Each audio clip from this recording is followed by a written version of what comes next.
Hello ladies and gentlemen, this is Chubbs here with Chubbs RC, and thank you for tuning in to my review of the BZ-888.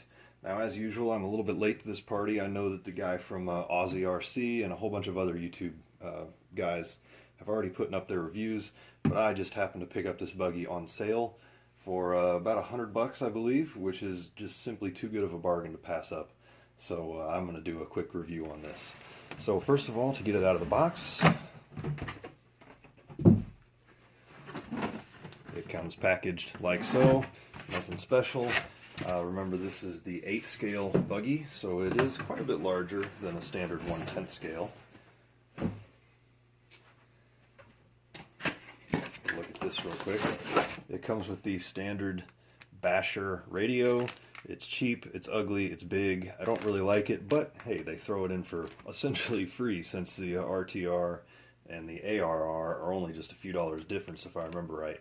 One nice thing about this is it does only take, I believe, 4 AA batteries. You don't need a whole bunch of them to power this thing. And although it is cheap and ugly, it does work okay, so I don't really have any problems with it. And here we find the rear wing, the buggy, and decals and instructions. For size comparison, if anybody isn't familiar with 8 scale buggies, here is it next to the BZ-444. Obviously quite a bit larger. As is probably expected, given that all these 8 scale Hobbyking cars are based off the same chassis. There it is next to the Nitro Circus Monster truck. They no longer sell that one, but I'm optimistic that I hope they bring it back. It really is a great truck. So flipping them over, I think we'll see some more similarities as far as the chassis goes once I get this thing apart. I think they share a lot of the same components. So let's get the body off and see what's underneath of it. So the body, as you might expect from a Hobbyking buggy at this price point, is a cheap PVC style body. They tend to crack easy, especially if you drive them in the cold. So, you know, it's a good, cheap, freebie body. On a buggy, they don't take that much abuse anyways, so I hope this lasts a little bit longer than the one did on the Nitro Circus Monster truck. But there's the body. The car itself, as you would expect from a 8 scale buggy, we've got all kinds of adjustments here. You've got Ackerman angle adjustments, camber adjustments, multiple positions on the shock towers, 3 bottom, 3 top, both front and rear. You've got sway bars front and rear. Really a pretty nice piece of hardware here. Suspension out of the box feels okay, maybe a little bit firm, but this is really my first 8 scale buggy, so I'm not sure exactly how firm it's supposed to be. Tires feel pretty good. They're very soft. Now, I have been fooled by Hobbyking tires before. The 444 tires were very soft, and they were just awful. The 222 tires were soft and also awful. The Trooper tires were soft and pretty good, as were the Vandals.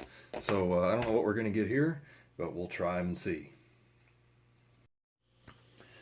So right off the bat, folks, here's a good example of why you check these things before just slapping in a battery and running them. The front diff feels pretty good. The back diff feels pretty good. But when you try to combine the two, the thing won't even really roll. Something is binding really bad in here. So kind of a strike against it, but again, this is a cheap buggy.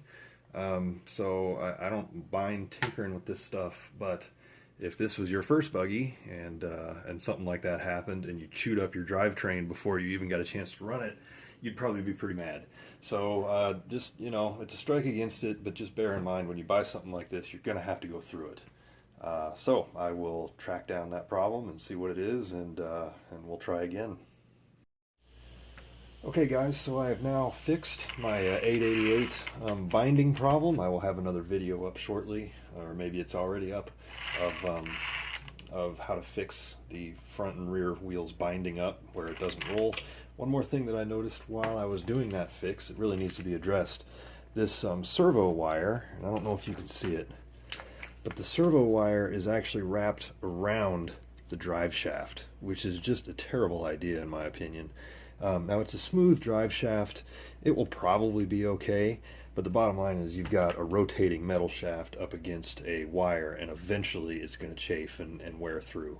So please, before you run these things, go through them, make sure there's no obvious things like that, you know, I'm just going to cut here and relocate this, and that's an easy fix. But if this was your first buggy and it was ruined because of that, you're going to be pretty mad about it. So just something else to look out for. Let's go see how this runs. So let's talk about tires and handling first. The tires, the jury is still out on those. This track that we were on is so dusty and so dry and so loose that I kind of feel like we would have been struggling for traction no matter what tires were on there. I can't really verify that for sure. Maybe some good pro lines would make it hook up great. I just don't know. The good news is they didn't wear out like the 444 or the 222 tires did. So at least as far as durability goes, they seem to be fine. Suspension settings are kind of a mixed bag. I think it handled well out of the box. It was definitely tuned more for a basher than a racer. Personally, I like my car to oversteer when I go into a turn, when you get off the throttle and have it oversteer a little bit. This one did the opposite. It would snap oversteer when you got on the throttle, which makes it fun for doing donuts, but not that great for racing. It makes it kind of a challenge to drive. But that can all be tuned out. There's a ton of tuning options on this car. So I feel like the suspension is pretty good. It just requires a little bit of tweaking out of the box.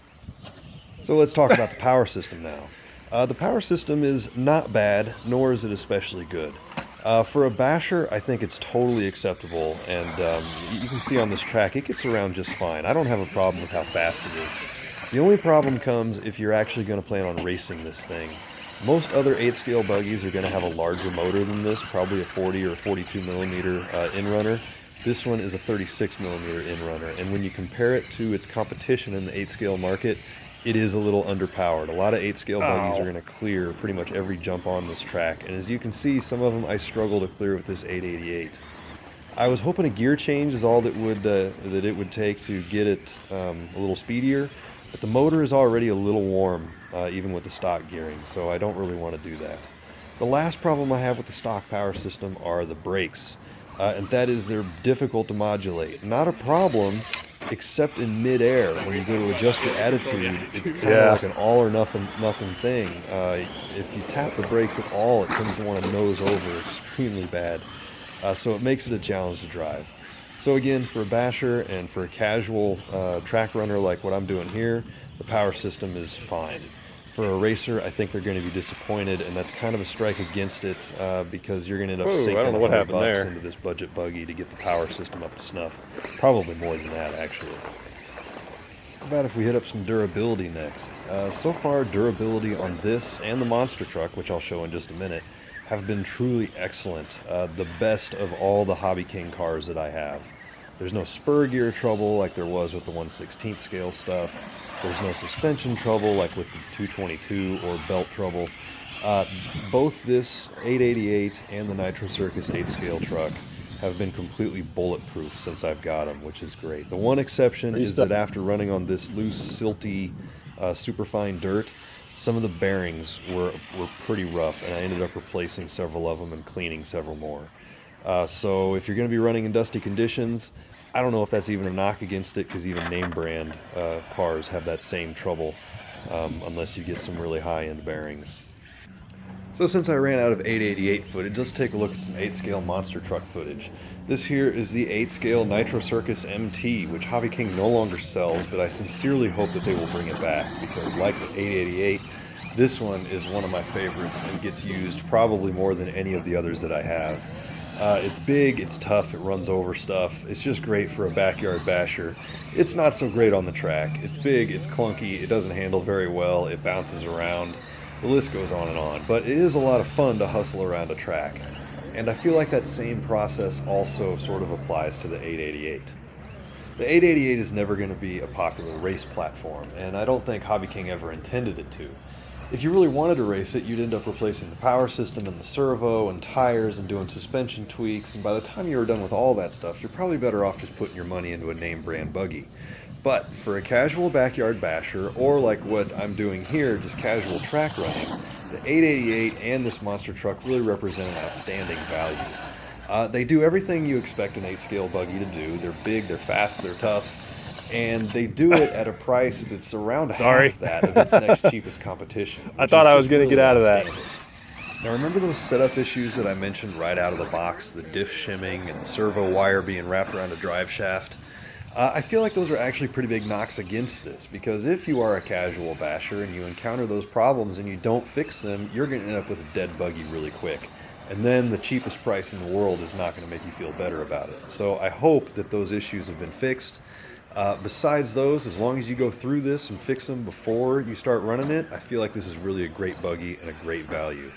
So that's all I got for this one. Thanks for watching, and hope to see you next time.